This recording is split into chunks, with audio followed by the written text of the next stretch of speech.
From the beginning of recorded history, and for thousands upon thousands of years, cultures across the entire world all believed the earth was flat. Their various cosmologies and cosmogonies differed in slight ways, but their overall geographies and astronomies were incredibly consistent and in fact virtually identical. The earth was a stationary plane, void of any motion or curvature, flat across its entire expanse, except of course for hills, mountains, and valleys. The North Pole was the magnetic monopole center point of the flat Earth, with Polaris, the North Pole star, situated directly above. Polaris was the only motionless star in the heavens, with all the other constellations revolving perfect circles over the Earth every night. The stars were divided into two categories, known as the fixed stars and the wandering stars. The fixed stars were so called because they were observed then, as we can observe today, to stay fixed in their constellation patterns, night after night, year after year, century after century, never changing their relative positions.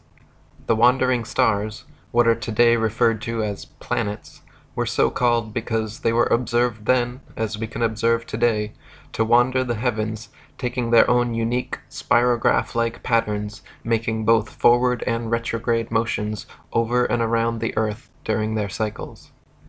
The sun and moon were both of equal size, and they too revolved over and around the motionless Earth, as immortalized in the Chinese yin-yang symbol. The sun and moon were much closer to Earth than supposed nowadays, and each shined with their own unique opposite lights, the sun's being warm, golden, drying, preservative, and antiseptic, and the moon's light being cold, silver, damp, putrefying, and septic. The sun and moon, as though connected to a magnetic maypole, made alternating spiral journeys over and around the Earth every year.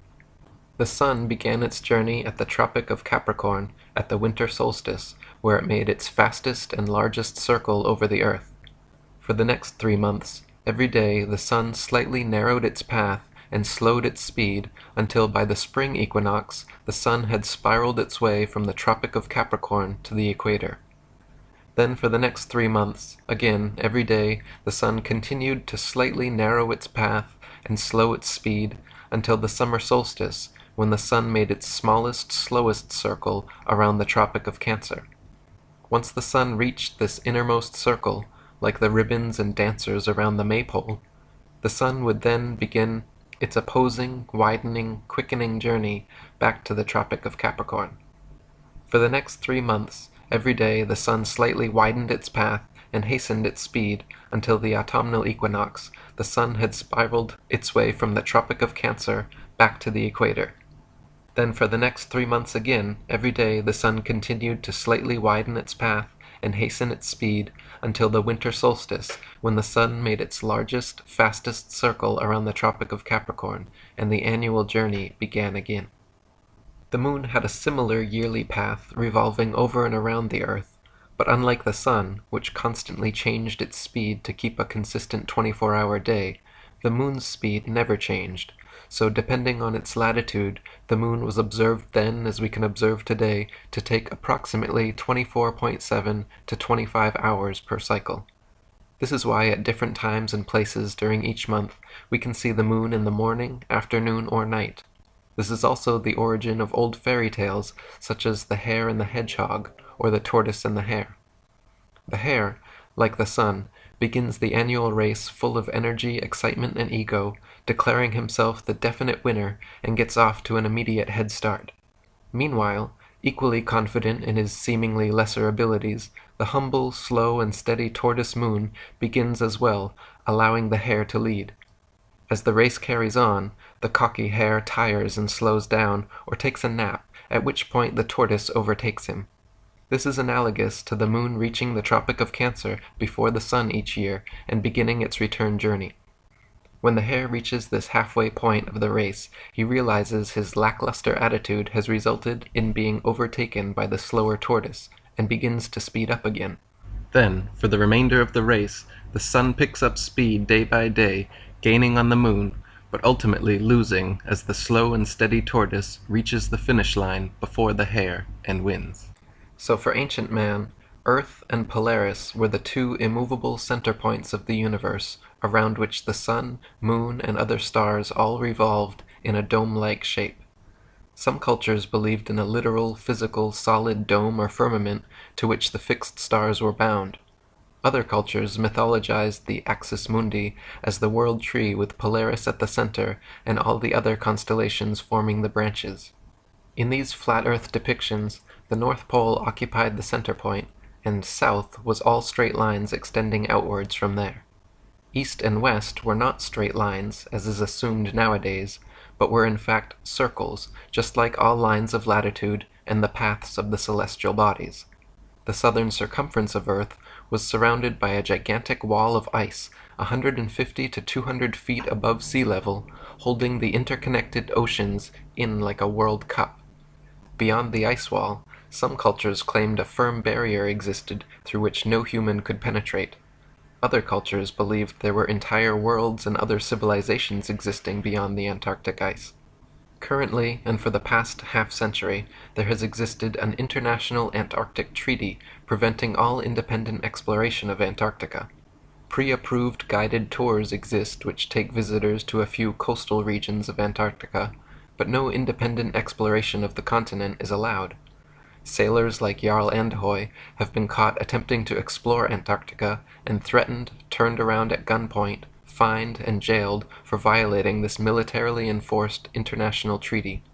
As a result, the public currently has no way to confirm or deny the seemingly fantastical claims of ancient man concerning what may or may not exist at the southernmost extremities of the Earth.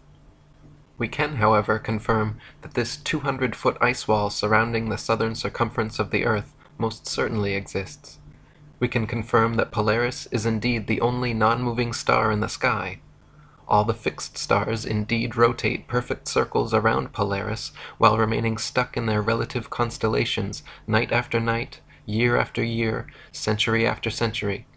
The wandering stars, or planets, do indeed wander the heavens, taking their own unique spirograph-like paths when charted from a geocentric perspective.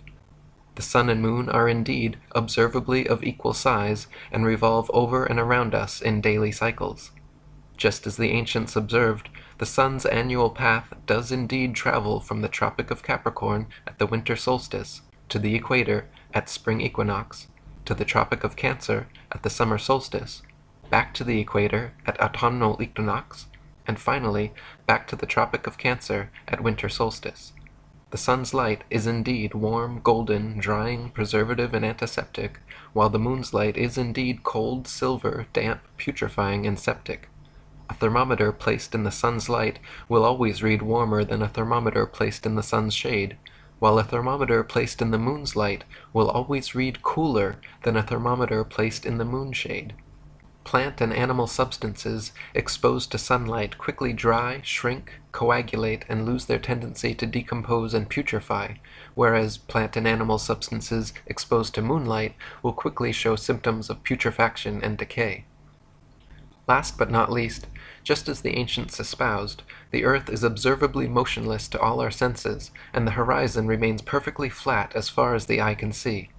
Not only does the horizon remain perfectly flat 360 degrees around the observer, but whether at sea level, the top of Mount Everest, 35,000 feet high in an airplane, or even at over 100,000 feet high, the highest any amateur hot air balloon has ever flown, the flat horizon actually rises to the eye level of the observer all the way up. On a globular Earth, no matter how large it is assumed to be, the horizon would remain where it was, and the rising observer would have to tilt his head downwards further and further the higher they rose to see the steadily falling horizon. Many people will be shocked to know that to this day, every single scientific experiment ever devised to show the alleged motion of the Earth has failed to do so, or, given evidence of the opposite, that the Earth is indeed motionless, and every attempt ever made to measure the alleged curvature of the Earth has failed to do so, or, given evidence of the opposite, that the Earth is indeed flat. The first person in recorded history to ever claim that Earth was anything but the flat, motionless center of the universe was a Greek mathematician and philosopher named Pythagoras of Samos around 500 BC. Interestingly enough, Pythagoras has also been touted by Freemasonic historians such as Albert Mackey, James Anderson, William Hutchinson, and William Preston as being the very first Freemason. Presented more as a thought experiment than a complete cosmology, Pythagoras posited that if the Earth were a spherical globe turning on its vertical axis once per day while revolving annually around a stationary sun, that this model could also equally explain the cyclical motions of the heavenly bodies. This heliocentric model was taught to initiates at Pythagoras's Crotona school, but never became popular or had an influence outside of Greece for another 2,000 years. A century later, another Greek mathematician and philosopher named Plato also espoused a spherical Earth cosmology, except he claimed the Earth globe to be the motionless center of the universe, with the sun, moon, and stars revolving around. His most famous student, Aristotle, also wrote about this geocentric globe-Earth cosmology in his book On the Heavens, offering three main points of evidence for his theory. Firstly, Aristotle noted that when sailing away from an observer on shore, ships approaching the horizon disappeared from view hull before masthead, and he postulated that this occurrence was due to the curvature of the Earth.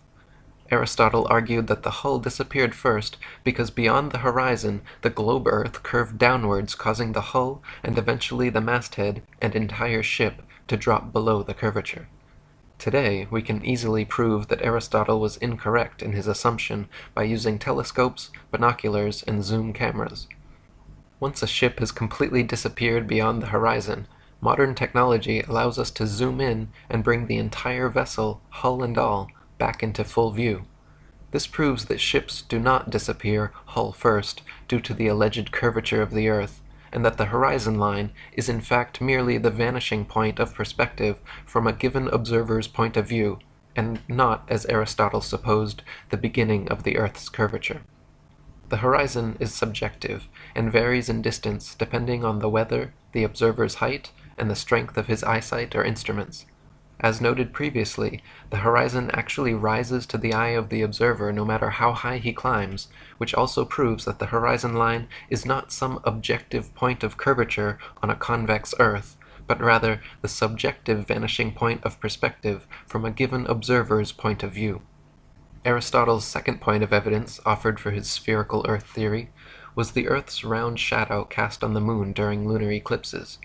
To this day, heliocentrists still offer this argument as proof of a spherical Earth, claiming that during lunar eclipses, the Sun, Earth, and Moon align in a perfect 180-degree syzygy like three billiard balls, causing the Sun to cast the Earth's shadow onto the Moon. This clever but faulty assumption is rendered completely invalid, however, due to the fact that lunar eclipses have happened and continue to happen regularly when both the Sun and Moon are still visible together above the horizon. As early as the time of Pliny the Elder, there are records of eclipses happening while both the Sun and Moon were visible in the sky, and continue to be recorded by the Royal Astronomical Society today.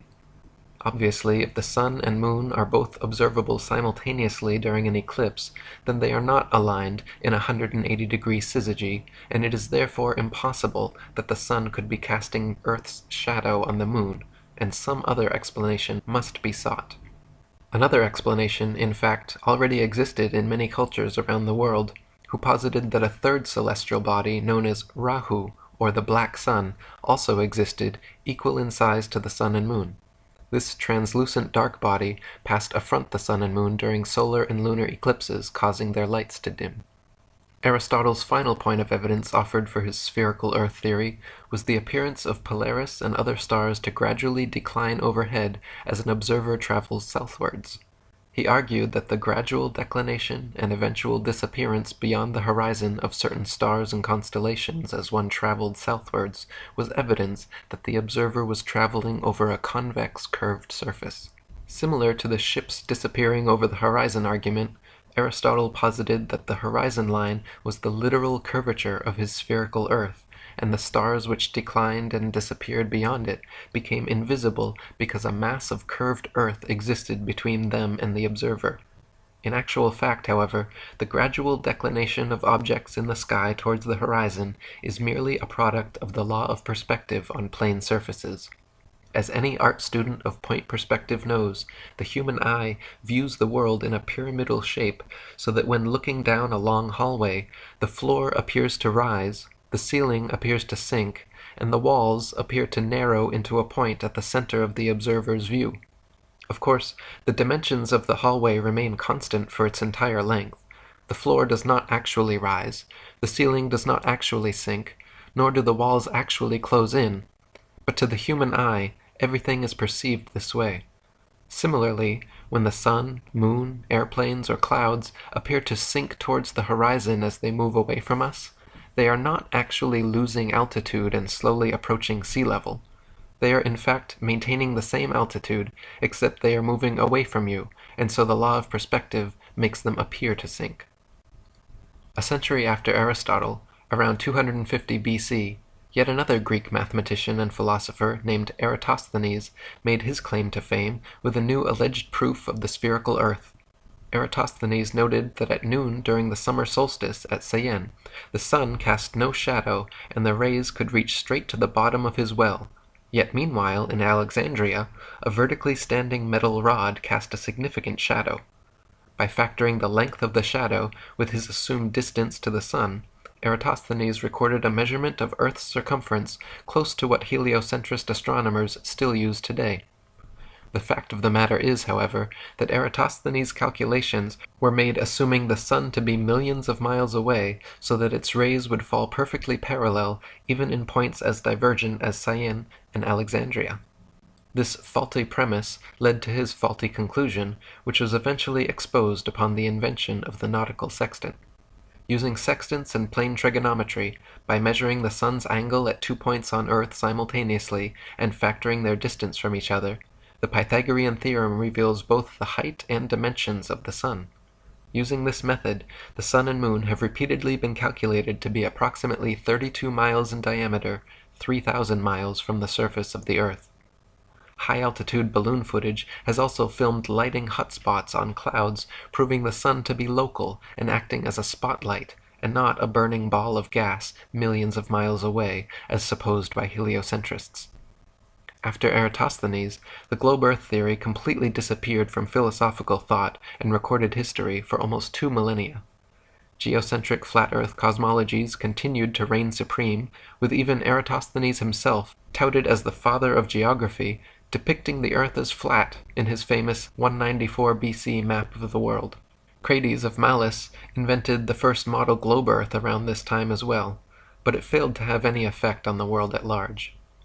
Fast forward to 1522 AD, Portuguese explorer Ferdinand Magellan became the first person in known history to successfully sail around the world. This circumnavigation of Earth soon became and continues to be touted today as absolute proof of the spherical Earth theory. If Magellan was able to sail east to west around the entire world and return to his original starting point, surely the Earth cannot be flat and must be a globe, right? Wrong. Just as a compass can place its center point on a flat piece of paper, trace a circle either way around, and return to its original starting point, so can a ship or plane circumnavigate a flat Earth. The only kind of circumnavigation which could not happen on a flat Earth is north-southbound, which to this day has still never been done. Both the North Pole and Antarctica are military-enforced no-fly and no-sail zones due to restrictions originating from none other than the United Nations, the same United Nations that haughtily uses a flat Earth map in their official logo and flag. In 1543, just days before his death, Freemason and Jesuit Nicholas Copernicus published his book On the Revolutions of the Celestial Spheres, which revived the old heliocentric cosmology of Pythagoras and began the so-called Copernican revolution away from a flat geocentric model and towards a global heliocentric model. Since his book claimed Earth to be a tilting, wobbling, spinning sphere revolving at breakneck speeds around a stationary sun, it was initially met with due incredulity. Copernicus always countered this by claiming his theories were merely hypotheses and shouldn't be considered truth. In his book he even wrote, quote, "The Pythagorean teaching was founded upon hypothesis, and it is not necessary that the hypothesis should be true, or even probable. The hypothesis of the movement of the Earth is only one which is useful to explain phenomena, but it should not be considered as an absolute truth. Contemporaries of Copernicus, such as Danish astronomer Tycho Brahe, famously argued against his heliocentric model, positing that if the Earth revolved in an orbit around the Sun, the change in relative position of the stars after 6 months of orbital motion could not fail to be seen. Brahe wrote that the stars should seem to separate as we approach and come together as we recede. In actual fact, however, after millions of miles of supposed orbit around the Sun, not a single inch of parallax could be detected in the stars. As even Wikipedia notes, quote, "The lack of any observable parallax was considered a fatal flaw in any non-geocentric theory." Copernicus's answer to this obvious problem was simple. He moved the stars so ridiculously far away from the Earth that even after millions of miles of supposed orbit around the Sun, no appreciable parallax could be detected. Copernicus simply needed to claim that the stars were trillions upon trillions of miles away, so then, mathematically speaking, it would indeed be impossible to detect such slight parallax. Again, contemporaries of Copernicus argued against this convenient correction of his, arguing quite rightly that if the stars were trillions of miles away, then there is no way we could see them. Backpedaling once again, Copernicus claimed the reason we could still see stars trillions of miles away was because they were not mere tiny points of translucent light in the night sky, but that stars were in fact gigantic gas balls billions of times larger than our Sun. So first, Copernicus had to move the stars trillions of miles from Earth to explain away lack of parallax, and then he had to make the stars billions of times larger to account for why we should see them at all from such fantastical distances.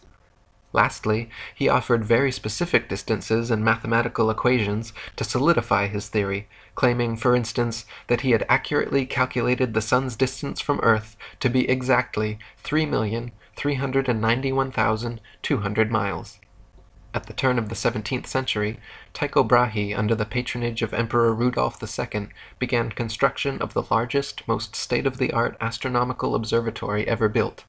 Upon hearing this, German astronomer and Freemason Johannes Kepler was determined to apprentice under Brahe. Even though Kepler championed Copernicus's widely disputed heliocentric globe-Earth theory, Brahe begrudgingly accepted Kepler as his apprentice based on his merit as an astute astronomer and mathematician. Brahe allowed Kepler access to the observatory, but guarded his data and findings from him completely, which frustrated and angered Kepler to the point of eventually culminating in a heated argument between the two of them, resulting in Brahe kicking Kepler out. After much amends and apologizing, a year later, Brahe finally forgave Kepler and accepted him back as apprentice. This time, however, Kepler was not content with his role as mere apprentice and soon proposed and secured a commissioned position on Brahe and Emperor Rudolph's new project, the Rudolphine astronomical tables. Less than a month later, Tycho Brahe mysteriously dropped dead, and Johannes Kepler was given access to all of Brahe's coveted data, free rein of the observatory, and became Emperor Rudolph's new official astronomer. Abundant circumstantial evidence and obvious motive have long fed speculation that Kepler actually murdered Brahe. Brahe was only 54 years old and in fine health when suddenly he became deathly ill and passed away. His official cause of death was reported as a bladder infection, but subsequent autopsies of his body revealed toxic quantities of mercury present on his mustache hairs, which has led many researchers to conclude he was poisoned. The 2004 book Heavenly Intrigue suggested that Kepler had indeed murdered Brahe to gain access to his data. Kepler himself never denied this, and he actually wrote, quote, "I confess that when Tycho died, I quickly took advantage of the absence or lack of circumspection of the heirs by taking the observations under my care, or perhaps usurping them." And so for the remainder of his life, Kepler worked at Brahe's observatory for Brahe's employer, using Brahe's data to further his Copernican theories, which Brahe had always criticized. He modified Copernicus's calculations of celestial motions, changing them from perfect circles to irregular ellipses, and even formulated a new, updated distance of the Sun from Earth. While Copernicus had claimed positively the Sun to be 3,391,200 miles from Earth, Kepler assured the astronomical community that his new figure of 12,376,800 miles was the true distance. A few years later, in 1608, the first telescope was invented, and by 1609, the next champion of Copernicism, Italian astronomer, Freemason, and probable Jesuit Galileo Galilei, had purchased and built several of them. Galileo improved upon the telescope's design, boosting the zoom capabilities from the original 3 times up to 30 times magnification, and in 1610 made the most important alleged discovery of his career. With his 30-time zoom telescope, Galileo claimed to have seen what he described as, quote, 3 fixed stars, totally invisible by their smallness, all close to Jupiter and lying on a straight line through it. After tracking these invisible stars for a while and noticing they appeared sometimes but not others, Galileo concluded that when he could not find them, they must be hiding behind Jupiter, and therefore they must not be invisible stars at all, but rather invisible moons orbiting Jupiter. His alleged discovery of moons orbiting Jupiter was then touted as proof of the Copernican system, claiming that Earth must be a planet like Jupiter since both have orbiting moons. To this day, NASA claims to have special telescopes which can, on occasion, see these moons of Jupiter, just as Galileo claimed in his day to see, on occasion, with his special telescopes. Nowadays, with modern telescopes and zoom technology, we can see the celestial bodies far closer and with far more clarity than Galileo could have ever hoped for. A 2016 Nikon P900 has 83 times optical zoom and 332 times digital capabilities, which put Galilean telescopes to shame. Yet, even with this level of magnification, Galileo's alleged invisible stars orbiting Jupiter are nowhere to be found. Galileo and his fellow Mason predecessors, acting more like true believers of their heliocentric faith than legitimate scientists, were constantly guilty of inventing elaborate theories to support their foregone conclusion. This was never more evident than when Galileo presented his theory on the cause of tides in 1616. Cardinal Bellarmine had written Galileo the year before, stating that, quote, the Copernican system could not be defended without a true physical demonstration that the sun does not circle the earth, but the earth circles the sun. Taking this to heart, Galileo hoped to show that the earth's tides were caused by the sloshing back and forth of water as a point on earth's surface sped up and slowed down due to earth's alleged rotation on axis and revolution around the sun. He argued that these hypothetical motions of his globular earth were the cause of tides, and therefore the tides themselves were proof of Earth's motion. Unfortunately for Galileo, his ideas were not accepted and easily proven wrong by his contemporaries, who rightly pointed out that if his theory were correct, there would only be one high tide per day. Not only this, but if tides were caused by Earth's alleged motion, all lakes, ponds, and other inland bodies of water should be similarly affected, yet they are not. The next champion of heliocentricism was English mathematician and astronomer, knighted Freemason and Royal Society President Sir Isaac Newton. In 1687, Newton published his famous Principia Mathematica, which presented his idea of gravity to the world. The globe Earth theory had long faced criticism for being impractical due to the natural physics of spinning spherical objects, namely that anything placed on their surface should immediately fall or fly off. How could people, buildings, and the great oceans remain perfectly stuck to a ball Earth spinning faster than the speed of sound? The globe Earth theory needed a force that could keep everything in place somehow, a force strong enough to keep the oceans stuck to the Earth, but weak enough not to sink a sailboat. A force strong enough to drag the entire atmosphere along with Earth's breakneck speed, but weak enough to allow birds and bugs to travel freely and unabated in all directions. A force so strong it could make rain fall upwards and plants grow upside down, but yet so weak that it could not be detected by any contemporary methods. Newton's postulate of, quote, an invisible force able to act over vast distances led to him being heavily criticized for, quote, introducing occult agencies into the field of science. Previous to Newton's theory of universal gravitation, the natural laws of density and buoyancy already perfectly and adequately explained the world around us. For example, the reason a balloon filled with helium rises into the sky while a balloon filled with air drops to the ground is not because Newton's mystical pulling force has an aversion to helium, but rather simply because helium is lighter and less dense than the nitrogen, oxygen, and other elements which compose the air around it, so it floats up. And conversely, a balloon filled with your carbon dioxide exhalation is heavier and denser than the air around it, so it falls down to the ground. If you blow a dandelion seed out of your hands, a substance just barely heavier than the air, it will float away and slowly but eventually fall to the ground. If you drop an anvil from your hands, something much heavier than the air, it will quickly and directly fall straight to the ground. This is not because gravity prefers anvils to dandelion seeds, but rather because it is the natural physics of buoyancy for objects less dense than the medium surrounding them to rise, while objects denser than the medium surrounding them to sink. This is the reason raindrops fall down through the air, and air bubbles rise up through the water, because of their relative densities. It has nothing whatsoever to do with the mystical pulling force of spinning balls from Newton's imagination. Newton's theory allegedly began when, upon seeing an apple fall from a tree at Woolsthorpe, as though no one in the history of humanity up to that point had ever seen a falling object and wondered why it fell, he had a veritable scientific epiphany. The apple fell not because it was heavier and denser than the air around it, but rather because a force at the center of the spinning ball earth pulled it to the ground. Newton quickly got to work formulating his theory of universal gravitation, which he used to explain not only falling objects, but also orbiting celestial bodies. Newton claimed that the sun, moon, earth, planets, and stars, gravity, caused them to all orbit around the most massive nearby bodies. So not only was gravity fickle and selective about which objects it caused to fall and which it allowed to rise, gravity was also able to perform different functions on different scales.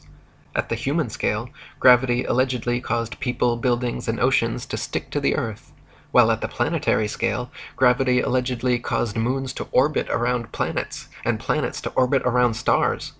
Unfortunately, Newton never addressed this, but the question remains, how and why would gravity cause both planets to orbit the sun and people to stick to the Earth? Gravity should either cause people to float around in suspended circular orbits around the Earth, or it should cause the Earth, Moon, and planets to all be pulled and crash into the Sun. The two effects are very different, yet the same cause is attributed to both. Furthermore, this magnetic-like attraction of massive objects gravity is purported to have can be found nowhere in the natural world. There is no example in nature of a massive sphere or any other shaped object which, by virtue of its mass alone, causes smaller objects to stick to or orbit around it. There is nothing on Earth massive enough that it can be shown to cause even a dust bunny to stick to or orbit around it. Try spinning a wet tennis ball or any other spherical object with smaller things placed on its surface, and you will find that everything falls or flies off, and nothing sticks to or orbits around it. To claim the existence of a physical law without a single practical evidential example is hearsay, not science. By now, however, you are likely beginning to see that these Freemasonic, heliocentric priests are less interested in science and truth than they are in propagating contrived evidences for their foregone conclusions.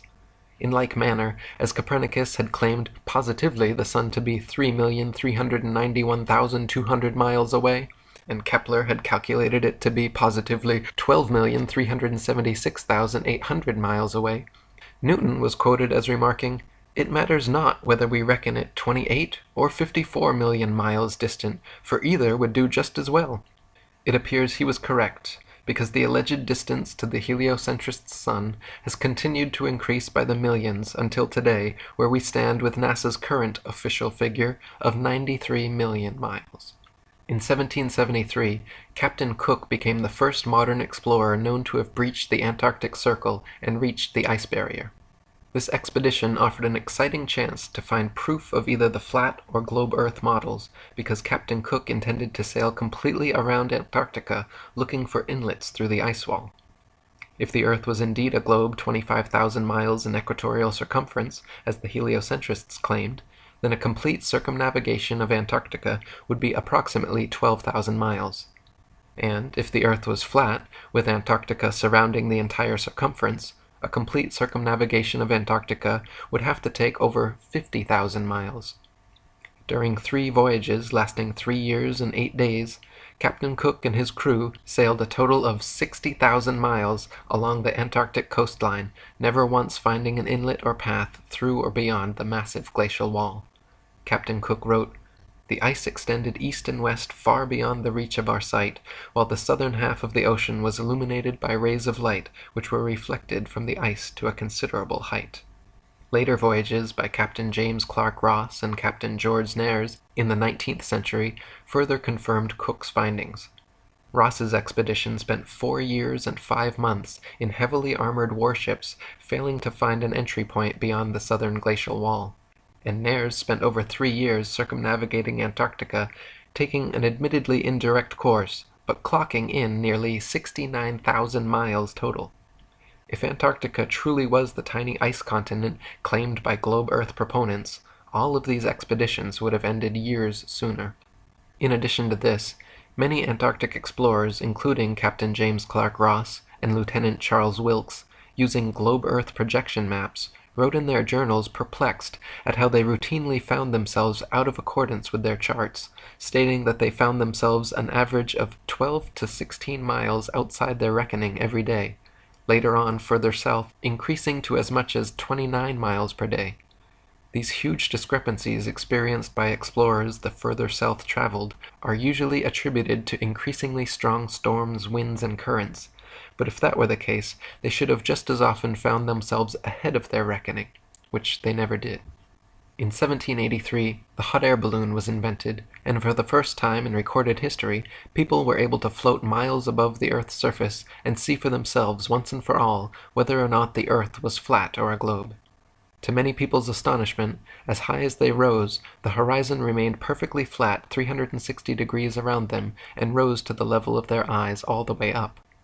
J. Glaisher wrote in his Travels in the Air that, quote, "On looking over the top of the car, the horizon appeared to be on level with the eye, and taking a grand view of the whole visible area beneath, I was struck with its great regularity. All was dwarfed to one plane. It seemed too flat." M. Victor Emmanuel, another hot air balloonist, wrote that, quote, "Instead of the earth declining from the view on either side, and the higher part being under the car as is popularly supposed, it was the exact opposite. The lowest part like a huge basin being immediately under the car, and the horizon on all sides rising to the level of the eye. As stated previously, this is only possible on a flat plane."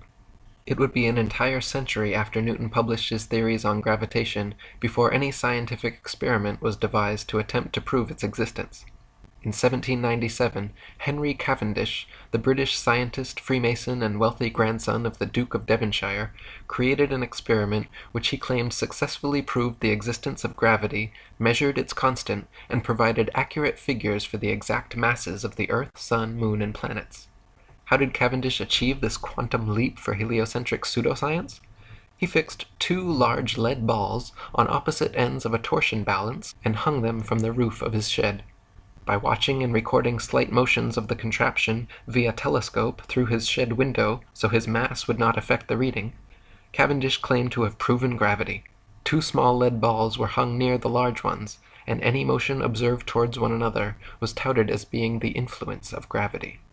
Now, the Cavendish experiment has been widely criticized by the scientific community because never in over 2 centuries since its creation has anyone been able to replicate it.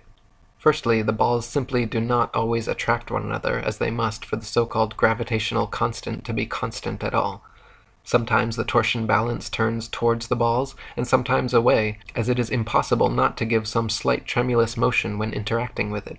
Henry even complained in his notes how often as he was performing the measurement, the contraption was still in oscillation. Secondly, since his calculated force of gravity was 10 to the 39th power weaker than the force of electromagnetism, from which all material objects are composed, there is no control for the experiment which can factor out and positively differentiate the alleged gravitational force from the known stronger electromagnetic force. In other words, the balls could simply be attracting each other through static electricity, a known force existing in all things, billions of times stronger than gravity, and impossible to control for the experiment. Even though no one could replicate Cavendish's findings, the experiment went down in history as a great success and is still taught as veritable proof of universal gravitation in science textbooks today. Half a century later, in 1851, a French scientist named Leon Foucault performed a similar experiment to Cavendish, but this time hanging a single ball from the ceiling, swinging it, and claiming all lateral motion observed to be proof that the Earth was turning beneath the pendulum. Since Foucault's original demonstration, these pendulums have regularly been swinging at museums and exhibition halls worldwide, purporting to provide everlasting perpetual proof of the heliocentric spinning ball Earth theory. The truth is, however, unbeknownst to most of the duped public, that Foucault's pendulum is a failed experiment which proves nothing but how easy it is for pseudoscience to deceive the malleable masses. To begin with, Foucault's pendulums do not uniformly swing in any one direction. Sometimes they rotate clockwise, and sometimes counterclockwise. Sometimes they fail to rotate, and sometimes they rotate far too much. Just like the Cavendish experiment, scientists who have attempted to replicate Foucault's findings have conceded time and again that, quote, it was difficult to avoid giving the pendulum some slight lateral bias at starting. In truth, the behavior of the pendulum actually depends on 1. The initial force beginning its swing, and 2. The ball and socket joint used, which most readily facilitates circular motion over any other. The supposed rotation of the Earth is completely inconsequential and irrelevant to the pendulum's swing. If the alleged constant rotation of the Earth affected pendulums in any way, then there should be no need to manually start pendulums in motion. If the Earth's diurnal rotation caused the 360-degree uniform diurnal rotation of pendulums, then there should not exist a stationary pendulum anywhere on Earth. Also in the mid-19th century, another Frenchman named Gaspard Gustave Coriolis performed several experiments showing the effect of kinetic energy on rotating systems, which have ever since become mythologized as proof of the heliocentric theory. His Coriolis effect is often said to cause sinks and toilet bowls in the northern hemisphere to drain spinning in one direction, while in the southern hemisphere causing them to spin the opposite way, thus providing proof of the spinning ball Earth. Once again, however, just like Foucault's swinging pendulums and Cavendish's hanging balls, sinks and toilets in northern and southern hemispheres do not consistently spin in any one direction.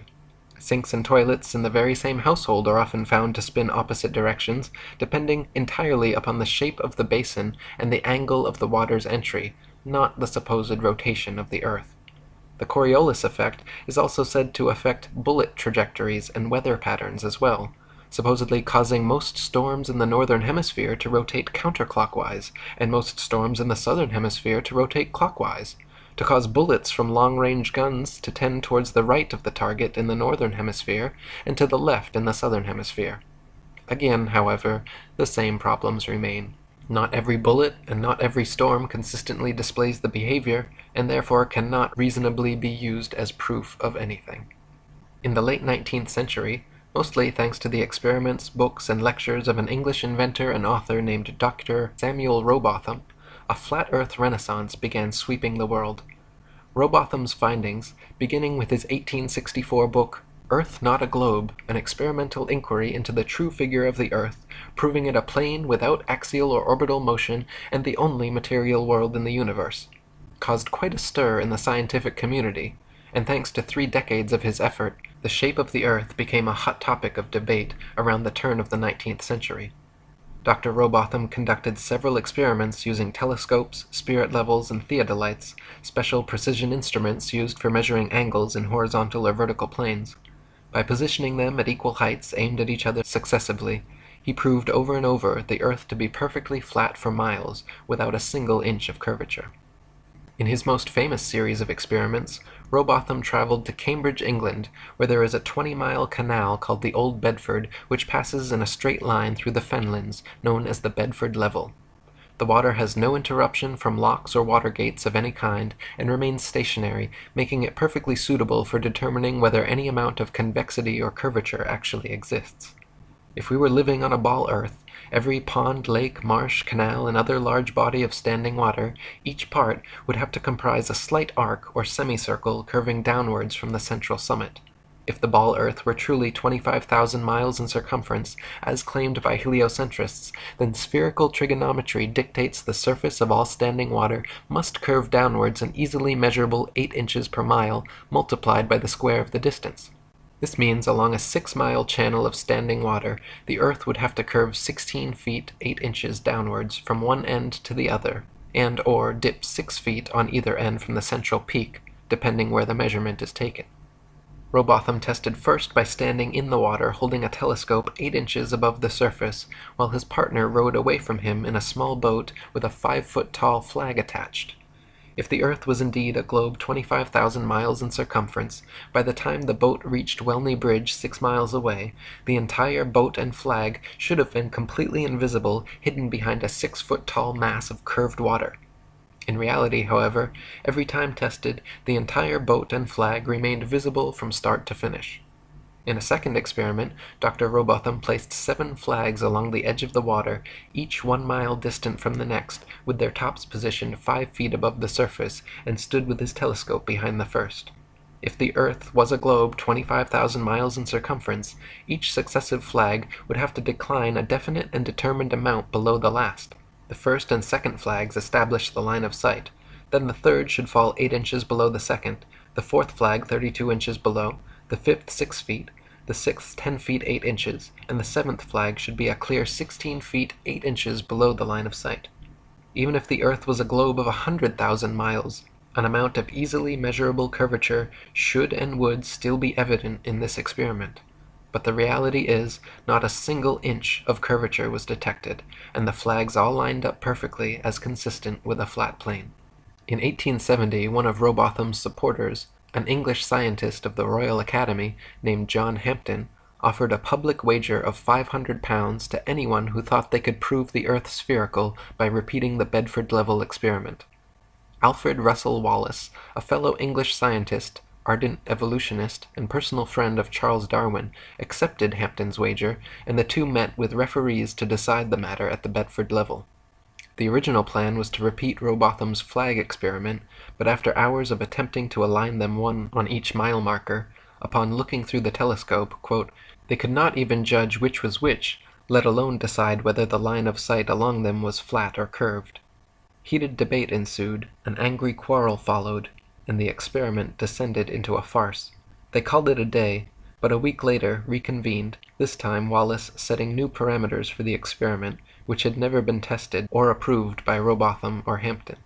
Wallace hung a large calico sheet from the old Bedford Bridge, with a thick black line painted across its center, and positioned his telescope 6 miles south at Welney Bridge at the same elevation. Then, halfway between these 2 points, Wallace placed a long red pole topped with a marker disc designed to fall in line with the black painted marker and telescope. All of these he placed at a masonically significant 13 feet 3 inches above the water.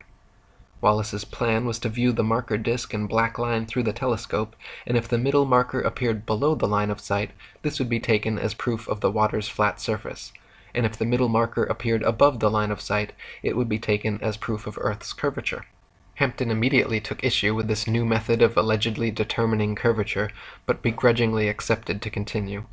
When viewed through the telescope, the center marker fell a tiny bit below the telescope crosshair, and the far marker on the bridge fell a tiny bit below that. This result was not expected by either party, but Wallace quickly claimed it proof that the Earth was curving downwards, while Hampden claimed the results to be in accordance with the law of perspective over flat surfaces. This time an even more heated debate ensued, until Wallace refused to speak another word with Hampden, gave him the silent treatment, and even had the police escort Hampden from his hotel room before leaving town the following day. The referees for the wager decided in favor of Wallace, and the money was given to him. In response, Hampden immediately published a 16-page pamphlet denouncing Wallace as a liar and cheat, called "Is Water Level or Convex After All? The Bedford Canal Swindle Detected and Exposed." Another fellow English author and flat-earther, William Carpenter, also present during the experiment, wrote his equally scathing 30-page review of the swindle entitled "Water Not Convex, the Earth Not a Globe," demonstrated by Alfred Russel Wallace on the 5th of March, 1870. Hampden later took Wallace to trial and sued him for his £500. The court formally decided in favor of Hampden that the bet was invalid and returned his money in full. Next, Hampden immediately reissued his challenge to Wallace, increasing the wager to £1,000 and inviting Dr. Rowbotham to attend. This time the experiment would be conducted as Rowbotham had originally done, standing in the water with telescope held 8 inches above the water, observing a boat with a 5-foot flag attached sailing 6 miles away from Welch's Dam to Welney Bridge. When the day of the wager came, poor weather prevented them from completing the experiment, so they postponed, met more bad weather, and postponed again. On their third and final attempt, before heading home with the weather still overcast, they attempted the experiment. Unfortunately, shortly after reaching the halfway point, the boat became indistinguishable beyond the haze, and the bet was called off. The boat and flag were visible, however, for the entire 3 miles. In 2015, a group of flat earthers once again repeated Rowbotham's experiment at the Bedford level, with similar results. They detected no curvature and saw the boat beyond the halfway marker, but became obscured by poor weather before reaching the full 6 miles. In 1871, after getting massive amounts of pressure from the public to address these claims from flat Earth proponents, Royal Astronomical Society President George Airy devised an experiment which he hoped would once and for all prove Earth's axial motion and forever silence the rabble-rousing flat earthers. By first filling a telescope with water to slow down the speed of light inside, then calculating the tilt necessary to get the starlight directly down the tube, Airy planned to measure the speed of the telescope, and thereby the speed of the Earth, by extrapolating the amount of tilt needed to keep the starlight coming in straight. The experiment, however, would go down in history and forever be known as Airy's failure, because every time he repeated it, Airy found the starlight was already coming in the correct angle with no change necessary, proving that the stars move relative to a stationary Earth and not the other way around. Airy had meant to prove the heliocentric theory, but instead devised an everlasting proof of the geocentric model. In 1887, American physicists Albert Michelson and Edward Morley performed an experiment to determine Earth's speed through space, or what was then called the ether. By passing light through 2 pathways, one in the direction of Earth's alleged motion and the other at right angles to it, the light traveling with the Earth should have taken longer to return than light traveling at right angles to it. To the surprise of Michelson, Morley, and the scientific establishment, however, no difference whatsoever was detected, even after repeating the experiment several times in different places. To attempt to patch up this glaring problem, the heliocentric establishment created the Fitzgerald-Lorentz contraction, which actually had the gall to claim that the light pathway going the same direction as the Earth became physically shorter during the experiment so that the time to return became equal to the other pathway. The implications of Michelson and Morley's experiment were so detrimental to the spinning globe Earth myth that they were forced to concoct this ludicrous backpedaling explanation, which even Arthur Miller denounced, calling it a physics of desperation. After Samuel Rowbotham's death, Lady Elizabeth Blunt, an English author, flat earther, vocal vegetarian, and anti-vivisectionist, founded the Universal Zetetic Society, which attracted thousands of members and published a journal called The Earth Not a Globe Review for several decades. Many other prominent flat earthers of the time also continued doing their best to spread the word. John Hampton continued publishing his own work and reprinted all of Samuel Rowbotham's material. In 1885, William Carpenter published his famous 100 Proofs Earth is Not a Globe. In 1892, Alexander Gleason released his New Standard Map of the World as It Is, which remains to this day one of the most accurate flat Earth maps ever created. He had hopes it would completely replace globes and Mercator maps the world over, but unfortunately his map's influence was short-lived. The next year, in 1893, Gleason published his flat Earth tome entitled Is the Bible from Heaven? Is the Earth a Globe? Does Modern Science and the Bible Agree? Which gave many flat Earth proofs and also explained his wonderful map. In 1899, the South African flat Earth author Thomas Winship published his excellent work, Zetetic Cosmogony, evidence that the world is not a rotating revolving globe, but a stationary plane circle. 1903 marked the beginning of airplane travel, which, had it been invented in Copernicus's era, would have destroyed his spinning ball Earth fantasy long before takeoff. When hot air balloons were first invented, people were told the reason they cannot simply float in the air and wait for the spinning ball Earth to bring their destinations to them was because gravity somehow stuck the entire atmosphere and everything in it in place, dragging it along at 1,000 miles per hour so uniformly that we can't see it, feel it, hear it, or measure it in any way.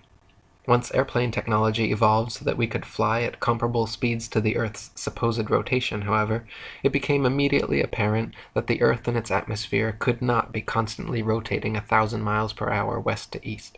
Simply put, if the Earth were constantly spinning eastward 1,000 miles per hour, then airplane flight durations going eastwards versus westwards would be significantly different.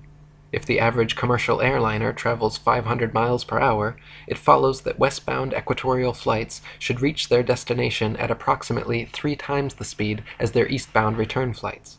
In reality, however, the differences in east and westbound flight durations usually amount to a matter of minutes, and nothing near what would occur on a 1,000-mile-per-hour spinning ball Earth. For example, flights eastward with the alleged spin of the ball Earth from Tokyo to LA take an average of 10.5 hours. Therefore, the return flights westwards against the alleged spin should take an average of 5.25 hours, but in actual fact, take an average of 11.5 hours. Also of note, if Earth were a globe, there are several flights in the southern hemisphere which would have the quickest, straightest path over the Antarctic continent, such as Santiago, Chile to Sydney, Australia.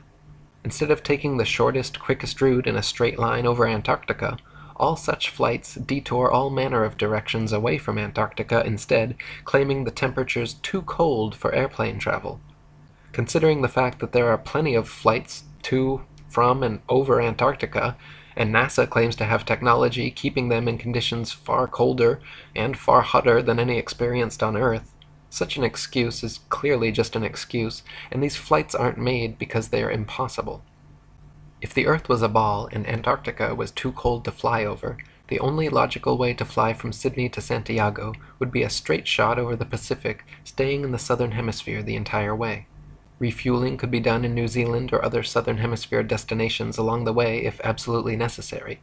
In actual fact, however, Santiago to Sydney flights go into the northern hemisphere, making stopovers at LAX and other North American airports before continuing back down to the southern hemisphere. Such ridiculously wayward detours make no sense on the globe, but make perfect sense and form nearly straight lines when shown on a flat Earth map. On a ball Earth, Johannesburg, South Africa to Perth, Australia should be a straight shot over the Indian Ocean, with convenient refueling possibilities on Mauritius or Madagascar. In actual practice, however, most Johannesburg to Perth flights curiously stop over either in Dubai, Hong Kong, or Malaysia, all of which make no sense on the ball, but are completely understandable when mapped on a flat Earth. A casual study of other South Hemisphere flight paths and stopover points will prove to even the most staunch skeptic the clear illegitimacy of globe map projections. Building on Michelson and Morley's experiment, in 1913, French physicist Georges Sagnac again proved the existence of the ether and the stillness of Earth by using a beam splitter to send light in opposite directions around a path, recombining them, then observing their interference fringes, first while stationary, and then while rotating the entire experiment table 2 revolutions per second. The changes in interference patterns between the moving and non-moving trials proved that the light, and therefore the Earth, was stationary. In 1914, William Westfield wrote his geocentric classic, Does the Earth Rotate? No! And when Gerard Hickson's masterpiece, Kings Dethroned, A History of the Evolution of Astronomy from the Time of the Roman Empire up to the Present Day, was published in 1922, the heliocentric theory of the universe was on its last legs. In 1925, the Michelson-Gale experiment again vouched for a stationary Earth, and it was clear to the establishment that they needed something big to bring public opinion back their way.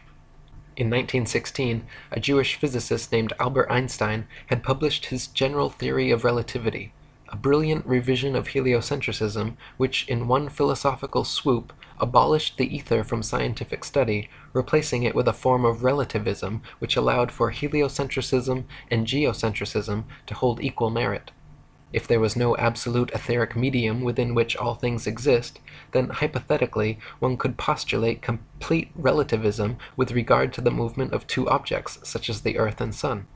In one philosophical leap, with no scientific evidence to support it, Einstein and the heliocentric establishment were thus able to sweep Airy's failure, Michelson, Morley, Sagnac, and Gale all conveniently under the carpet and pretend they didn't exist, simply by claiming that all motion in the universe was relative.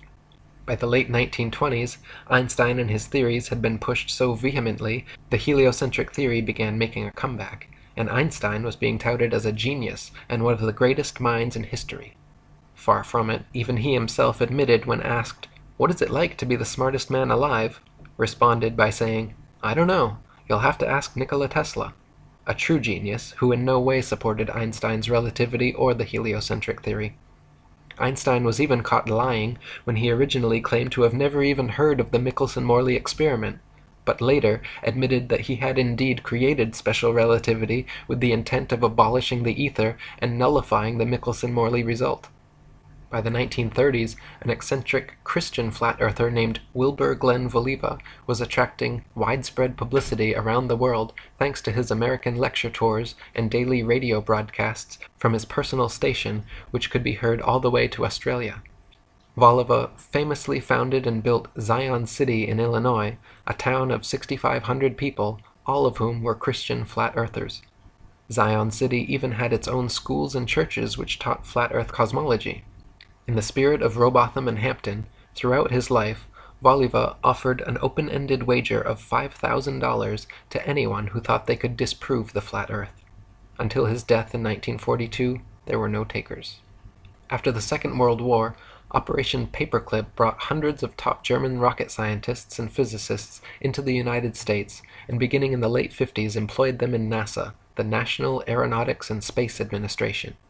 Meanwhile, the Russian space program was also forming, and a so-called space race between America and Russia ensued. The geostationary communications satellite was first imagined in a 1945 proposal by Freemason science fiction writer Arthur C. Clarke, and supposedly became science fact just over a decade later. In 1957, Russia allegedly launched the first satellite named Sputnik into low Earth orbit, followed in 1958 by America's Explorer 1. Nowadays, there are supposedly upwards of 20,000 such satellites constantly orbiting the Earth. They are allegedly floating around in the thermosphere, where temperatures are claimed to be upwards of 4,530 degrees Fahrenheit. The metals used in satellites, however, such as aluminum, gold, and titanium, have melting points of 1,221, 1,948, and 3,034 degrees respectively, all far lower than they could possibly handle. People even claim to see satellites with their naked eyes, but this is ridiculous considering they are smaller than a bus and allegedly 100+ miles away. It is impossible to see anything so small that far away. Even using telescopes, no one claims to discern the shape of satellites, but rather describes seeing passing moving lights, which could easily be any number of things, from airplanes to drones to shooting stars or other unidentified flying objects. The fact that they are geostationary means they would not appear to move through the sky anyway, but rather be perpetually stuck in the exact same place all day every day. So-called satellite phones have been found to have reception problems in countries like Kazakhstan with very few cell phone towers. If the Earth were a ball with 20,000+ satellites surrounding, such blackouts should not regularly occur in any rural countryside and deep ocean areas. Also, satellite TV dishes, which existed for years before satellites were supposedly invented, are almost always positioned at a 45-degree angle towards the nearest ground-based repeater tower. If TV antenna were actually picking up signals from satellites 100+ miles in space, most TV dishes should be pointing more or less straight up to the sky. The fact that satellite dishes are never pointing straight up and almost always positioned at a 45-degree angle proves they are picking up ground-based tower signals. Before satellites, radio, television, and navigation systems like LORAN and Decca were already well established and worked fine using only ground-based technologies. Nowadays, huge fiber optic cables connect the internet across oceans, gigantic cell towers triangulate GPS signals, and ionospheric propagation allows radio waves to be bounced all without the aid of the science fiction bestseller known as satellites. Also in the late 50s, a sign maker from Dover, England named Samuel Shenton, in the spirit of Robotham and Lady Blunt's Zetetic Society, created IFERS, the International Flat Earth Research Society, and began giving lectures on television, in newspapers, to youth clubs and schools about our flat, motionless Earth. Shenton discovered the writings of the late 19th century flat Earth authors mentioned previously and made it his mission to spread the Zetetic message as far and wide as he could.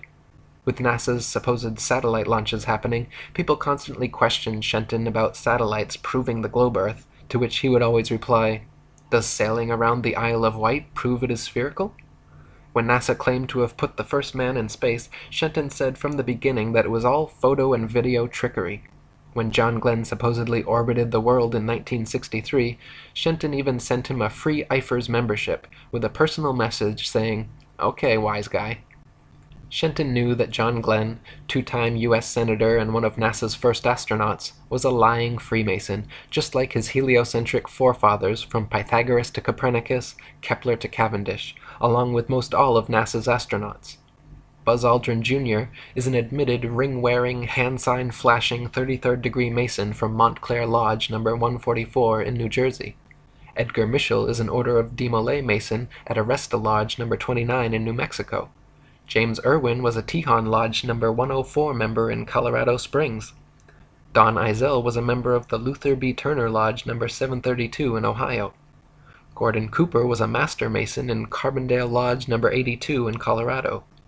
Virgil Grissom was a Master Mason from Mitchell Lodge No. 228 in Indiana.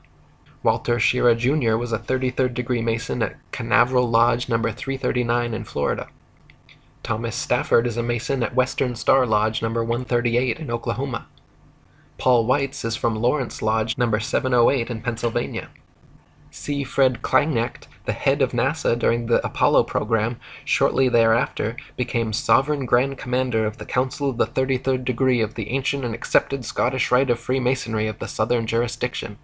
NASA astronauts Neil Armstrong, Alan Shepard, William Pogue, Vance Brand, and Anthony England all had fathers who were Freemasons as well. The amount of astronauts known to be Freemasons or from Freemasonic families is astonishing. It is likely that more astronauts and people of key importance in NASA are affiliated with the Brotherhood as well, but not so open about their membership. For there to be this many Masons, members of the world's largest and oldest secret society, involved with the promotion and propagation of this globalist heliocentric doctrine from its outset to modern times, should raise some serious suspicion. Before the first Apollo missions ever even cleared the launch pad, 11 NASA astronauts died in highly suspicious accidents. Gus Grissom, Roger Chaffee, and Ed White were all cremated together in an Apollo capsule fire during a completely unnecessary and dangerous test where they were strapped down and locked into a 100% oxygen chamber which incinerated the three of them to death in seconds.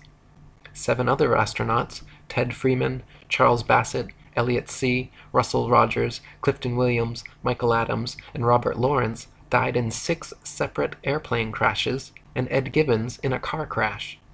8 of these deaths were in 1967 alone. So many astronauts coincidentally dying under such circumstances is highly unlikely and lends credence to the idea that these were intentional hits by the Masons trying to find the right people to sell their hoax. One of the most outspoken of the fallen astronauts was Gus Grissom. By 1967, Grissom had become increasingly irritated and vocally negative about NASA's chances of ever landing a man on the moon. He stated the odds were pretty slim, and famously hung a lemon on the Apollo capsule after it repeatedly failed safety testing procedures.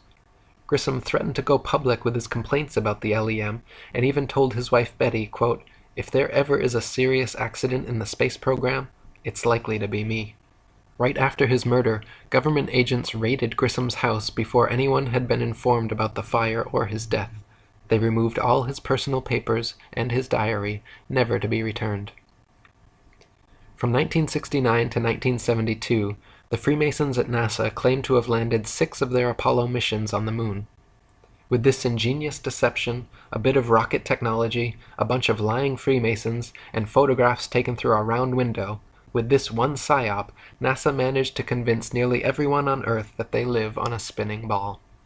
However, in the documentary A Funny Thing Happened on the Way to the Moon, you can watch official leaked NASA footage showing Apollo 11 astronauts Buzz Aldrin, Neil Armstrong, and Michael Collins for almost an hour using transparencies and camera tricks to fake shots of around Earth.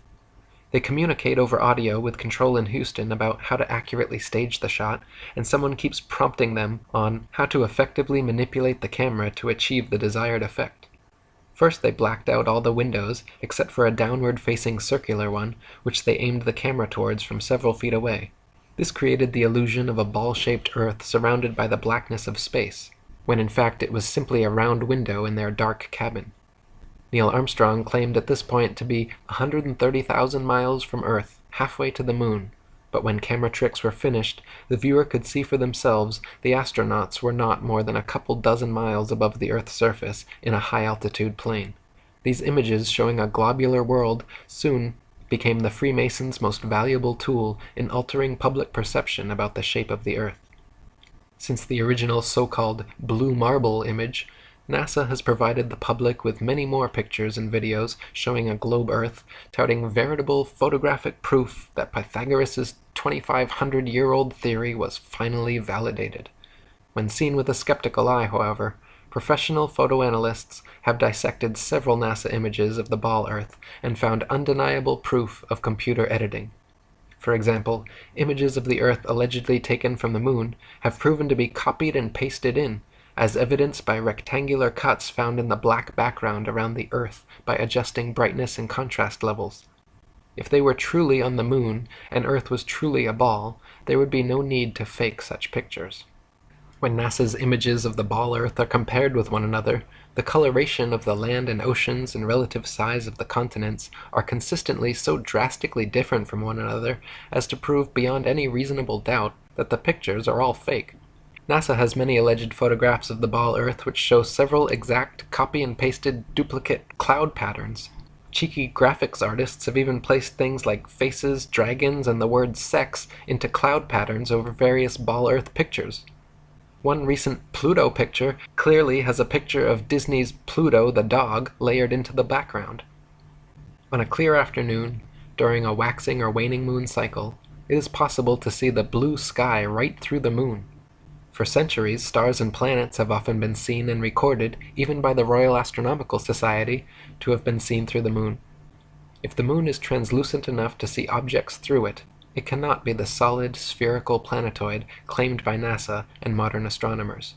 Samuel Shenton, president of IFERS, was quoted before the Apollo supposed moon landing, stating that, "Stars have been seen through the moon. The astronauts had better be ready to come right back, because there isn't anything much to land on." Besides Shenton, many of the first people to unequivocally call out the NASA moon landings as being a staged hoax were professional photographers. When the official NASA photographs of the moon are closely examined, it is clear that many were taken inside a studio using repetitive backgrounds, artificial lighting, wires, and cranes. Award-winning British photographer David Percy, photo analyst and historian Jack White, photographer and Nexus magazine publisher Marcus Allen, and many others all put their professional reputations on the line to expose NASA's so-called photographic evidence. None of the Apollo missions brought any extra studio lighting with them on the lunar lander, so the sun should be the only light source on the moon, and in all pictures taken there. In that case, the light should only come from one direction, and all shadows should be cast in the opposite direction. However, in dozens of official NASA photos, there are shadows being cast in up to 3 directions simultaneously, often at up to 90-degree angles, which can only be the result of multiple light sources not present on the moon. Several pictures even show overhead spotlights reflecting in astronauts' helmets and multiple lens flares originating from 2 or more light sources. Analyzing several images from the 6 missions shows repeated background features, the exact same hills, dunes, and craters, being used over and over again in supposedly different places on the moon, as well as visible foreground and backdrop lines indicative of a studio set. In images from Apollo 11, Buzz Aldrin can be seen wearing different color gloves and different length boots in pictures that were supposedly taken within minutes of each other. If Buzz was really in the vacuum of space in a pressurized spacesuit, he certainly would not have had the time or reason to depressurize and repressurize his suit just to make such fashion adjustments. Some pictures show the lunar rover with no tracks anywhere around it. Others show rover tracks all over the foreground while it is yet to be unpacked and unloaded. A couple pictures even show what appear to be sneakers and a lady's heel tracks on the moon, in addition to the astronauts' boot prints. Another glaring mistake is that none of NASA's images or videos show stars in the background as they should, just complete blackness, likely because exact star maps as they should appear from the moon would be nearly impossible to fake. The testimony of different astronauts on different missions, in their autobiographies and interviews, just muddies the water even more, some of them bragging about the, quote, astonishingly brilliant light of the stars, and others saying they, quote, don't remember seeing a single star while on the moon. Such inconsistencies, and the fact that none of NASA's moon pictures feature stars or planets in their appropriate positions, should raise a red flag that these astronauts were not on the moon. Many pictures of the sun on the moon are clearly spotlights and not the sun. Some images show studio lighting lens flares or studio lighting reflecting off a black background. One image clearly shows a shadow on the ceiling of space as the lunar lander lifts off. Many images show shadows of reticule crosshairs suspended in air over a print underneath, proving them to be doctored and not originals as claimed. Images of the lunar lander supposedly on the moon shows a pathetic 1969 attempt at creating high-tech futuristic-looking equipment using what appears to be construction paper, gold foil, scotch tape, and metal shower rods. The idea that the piece of junk shown in these official NASA photographs flew to the moon and back is so ludicrous it's laughable. Close-ups of the lunar lander footpads show them without a speck of dust on them and without a burn print under its 10,000-pound thrusters, like it was just gently set down in place.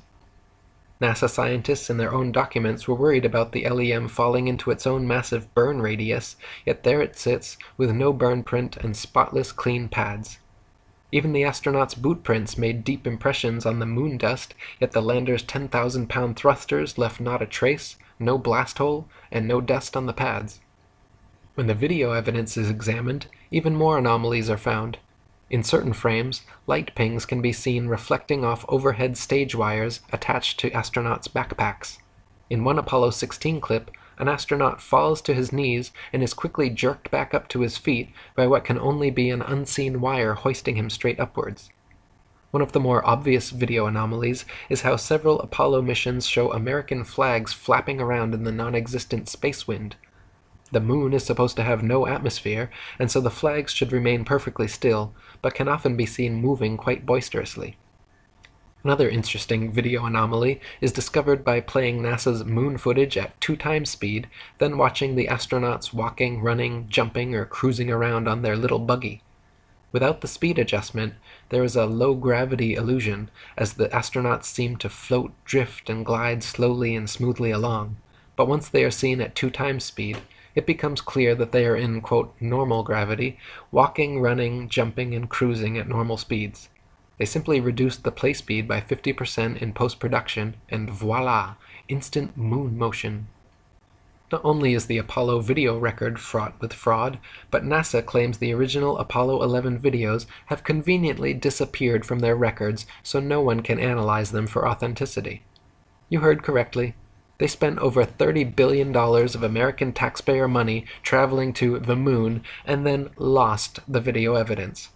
Those blurry, ghostly black and white images shown on TV were purposely lousy because NASA insisted at the time that all TV networks must broadcast directly from a big screen display in their operations room, a mandate which all the major networks accepted, and so what the public saw was just a video of a poorly magnified video, and now it is impossible to watch the original. Not only have the Apollo 11 originals disappeared, but NASA claims to have lost all original audio tapes from the Apollo missions, and that their contractors have lost all prints and plans for the lunar rover, LEM lander, and Apollo ship engines. It even recently came out that when curators at Amsterdam's Rijksmuseum investigated their moon rock, personally given to them by Armstrong and Aldrin in 1969, they found that it was actually just a worthless piece of petrified wood from Earth. In 1970, Freemason and philosophy professor at St. Thomas's University, Leo Ferrari, created the Flat Earth Society of Canada, which he soon shortened to simply the Flat Earth Society. Unlike Samuel Shenton's International Flat Earth Research Society in every way, Leo Ferrari's Flat Earth Society treated the entire subject as a deadpan joke, making a mockery of it, and even creating several intentionally false flat Earth arguments. For example, Leo Ferrari would always bring a pumpkin-sized rock with him during interviews and lectures, claiming he brought the stone back from the edge of our flat Earth. He would say, with a huge smirk on his face, how his boat had fallen over the edge, but he was luckily saved by hanging onto this rock. Clearly, treating our flat Earth in this tongue-in-cheek way discouraged people from taking the matter seriously, and creating this fake Flat Earth Society was the Freemasons' way of mitigating Shenton's Eifer's genuine threat to their global deception. In 1971, Samuel Shenton passed away, and the American former airplane mechanic Charles K. Johnson took his place as president of Eifer's. Charles and his wife Marjorie, like Lady Blunt and many of the original Zetetic Society members, were not only flat earthers, but outspoken vegetarians and anti-vivisectionists. Charles and Marjorie maintained a periodical called The Flat Earth News for many years, where they printed articles about NASA's lies, geocentricity, flat Earth, and vegetarianism. Unlike Leo Ferrari and his mock society spreading disinformation, Charles Johnson was a genuine voice speaking out against the evils of the world.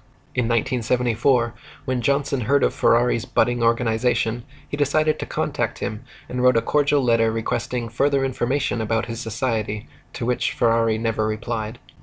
2 years later, Johnson wrote another polite letter saying how he was delighted by the prospect of a like-minded campaigner, and said how it was a very happy day when he learned of Ferrari's society.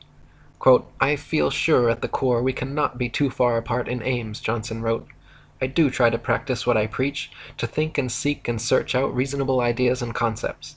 He closed saying that he could hardly wait to hear from Ferrari and hoped very much he would please reply. After 6 months without a response, Johnson wrote one more time explaining again his sole purpose to enlarge his view and getting and holding on to the facts, which would benefit himself and in time the rest of the world. He requested a reply and a copy of Ferrari's FES magazine.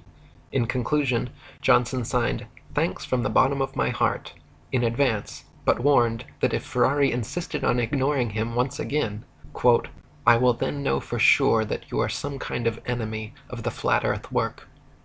Eventually, Ferrari did reply this time, but not with a message or magazine as requested. He simply enclosed an FES paid application form. Johnson investigated Ferrari's organization further and found that he was using, quote, "the flat earth idea as a gimmick to entertain and promote the atheistic society." From then on, Johnson worked hard to expand his Eifers and constantly for the rest of his life exposed Ferrari's FES, calling him a false prophet, guilty of muddying the waters of truth. Near the end of his life, tragically, Johnson's house burned down, along with all the flat earth materials he and Shenton had collected over their lifetimes. Until his dying day, Johnson claimed the fire to be the result of arson by a NASA agent he had seen snooping around. Apparently finished with their moon landing propaganda, starting in 1976, NASA began faking Mars landings instead. To begin with, the planets, formerly known as wandering stars, are not terrestrial Earth-like habitations capable of landing anything on. The sun, moon, and stars are all simply luminaries, celestial lights relatively close to Earth, and not something tangibly solid that humans could ever walk on. This is painfully obvious to anyone with functioning eyeballs and a telescope or Nikon P900 camera, but NASA continues to this day to publish thousands of fake CGI images claiming to come from Mars. Even assuming Mars was an actual spherical desert planet as NASA claims, it is impossible for them to have safely landed the probes based on their own trials and statistics. They say the surface pressure on Mars is only 0.3% the surface pressure on Earth, and equivalent to the pressure at about 23 miles above the Earth. There is not enough air matter at that pressure, however, to provide any lift for opening up the parachutes NASA uses to land its Mars probes. No parachute ever devised has been able to successfully deploy at that altitude. They simply stream straight back, then never feel the rest of the way down. Joe Kittinger's record highest, fastest, and longest parachute dive from the Earth's upper atmosphere had him free-falling from only 19 miles high for 15 minutes at 767 miles per hour, and his drogue chute proved useless and offered no deceleration. Yet NASA would have us believe, for example, that Phoenix's parachute managed to somehow slow it down from 12,738 miles per hour to 123 miles per hour in just 2.86 minutes before its final landing. In other words, NASA is claiming to do something on Mars, millions of miles away, by remote control, something that we have no evidence is even possible on Earth at significantly lower altitude and 16 times slower speed. To this day, NASA continues to fake Mars landings, and more government space agencies around the world, including Russia, China, Japan, France, India, and others, are following the same Freemasonic model of fleecing their populations of taxpayer money to fund programs that provide the public nothing but propaganda. NASA and other space agencies' rocket launches never even go straight up. Every rocket forms a parabolic curve, peaks out, and inevitably starts falling back to Earth. The rockets which are declared successful are those few which don't explode or start falling too soon, but make it out of range of spectator view before crashing down into restricted waters and recovered. There is no magic altitude where rockets or anything else can simply go up, up, up, and then suddenly just start free-floating in space. This is all science fiction illusion created by wires, green screens, dark pools, some permed hair, and zero-G planes. In 1998, NASA claimed to have sent up their first piece of the ISS, International Space Station. They have been caught, however, time and again with air bubbles forming and floating off in their official outer space footage. Astronauts have also been caught using scuba space gear, kicking their legs to move, and astronaut Luca Parmitano even almost drowned when water started filling up his helmet while allegedly on a spacewalk.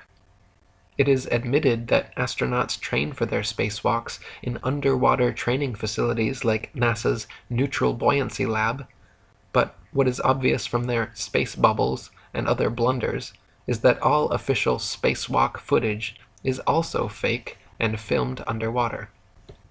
Analysis of many interior videos from the International Space Station have shown the use of camera tricks such as green screens, harnesses, and even wildly permed hair to achieve a zero-gravity type effect.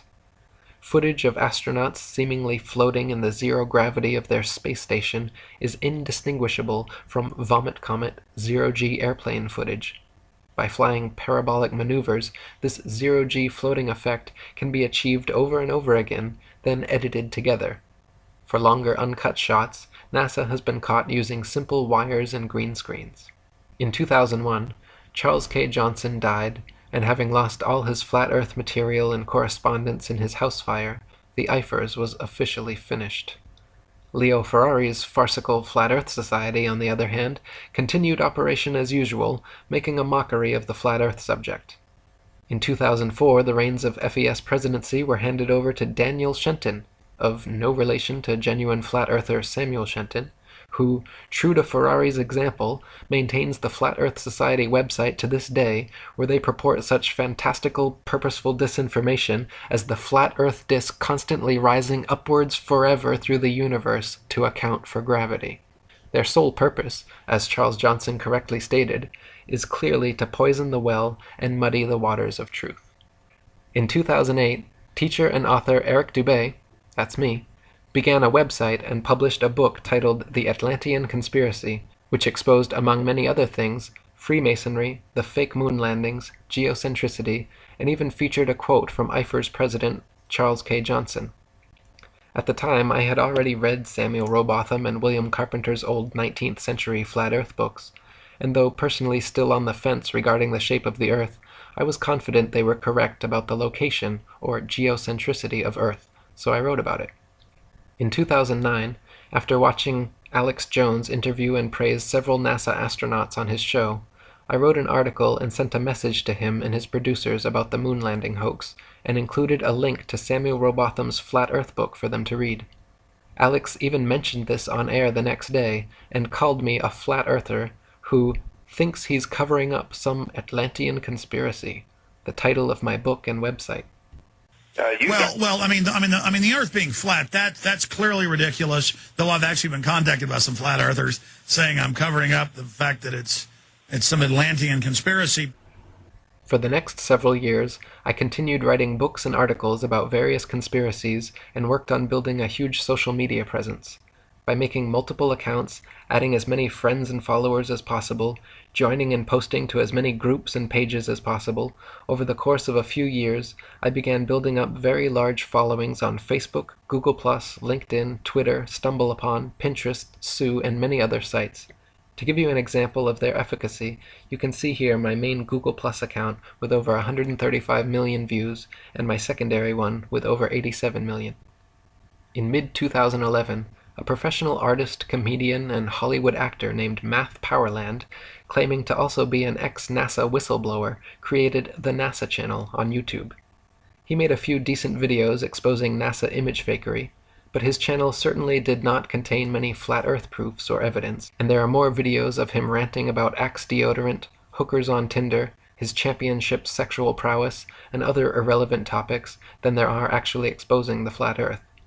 For example, see his recent video entitled The History of the Flat Earth, the same name and comparable length as the video you are watching now, but contains almost no content relating to history or the flat Earth, just him venting his various political frustrations.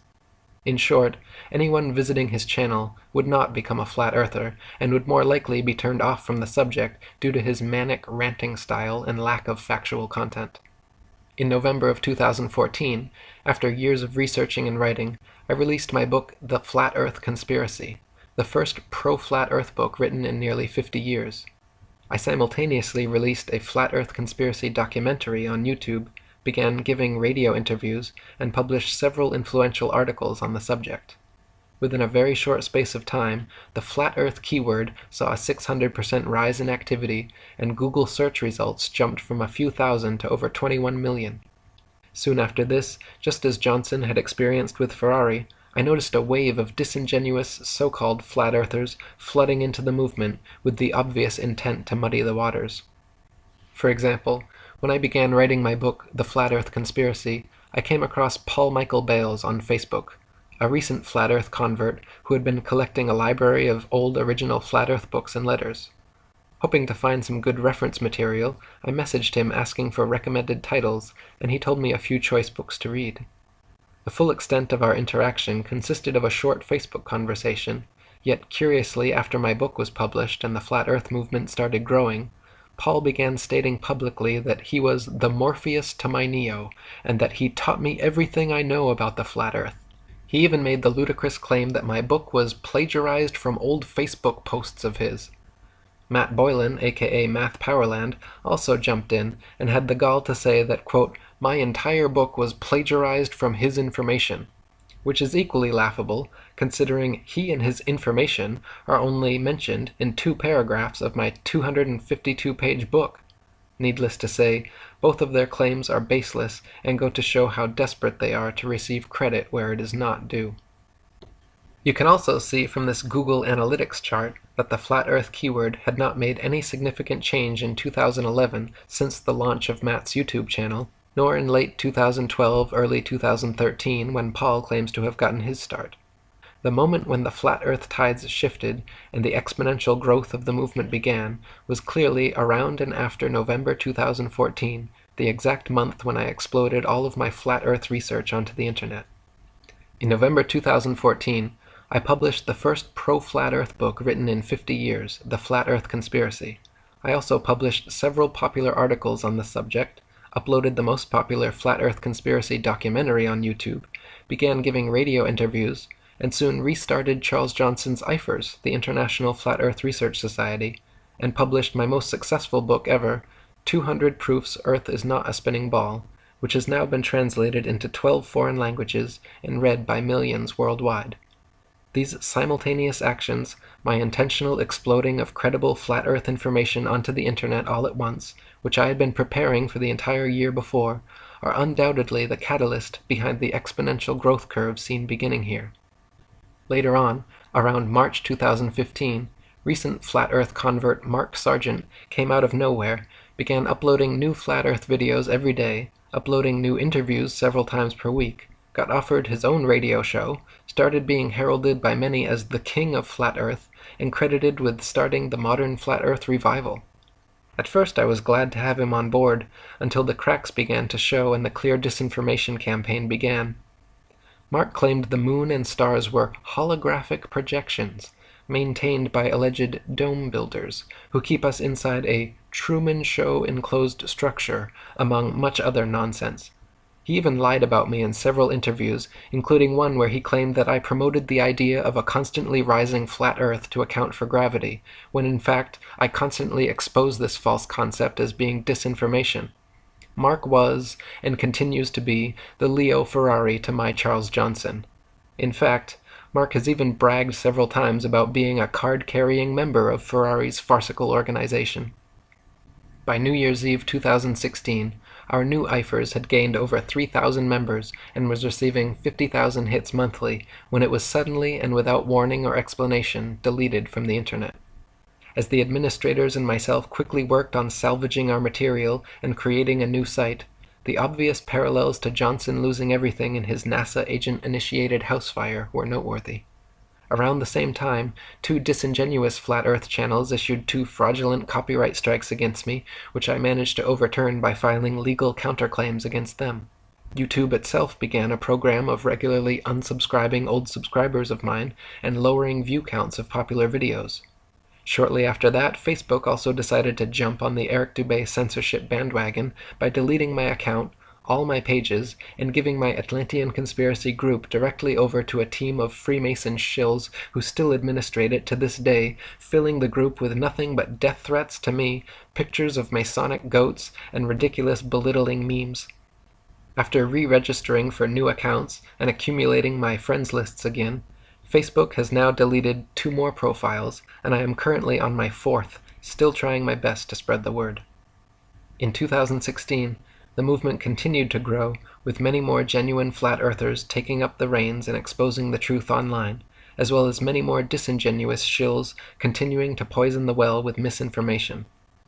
The new IFERS began thriving with more monthly visitors than ever before. Many new Flat Earth YouTube channels began creating and mirroring excellent content. Now, at the turn of 2017, I am truly pleased with the rapid growth of this wonderful Flat Earth movement, and I encourage everyone to please help speak out, share this video, and spread the good word, as we look forward to a future where humanity is finally free from this grandest of all deceptions.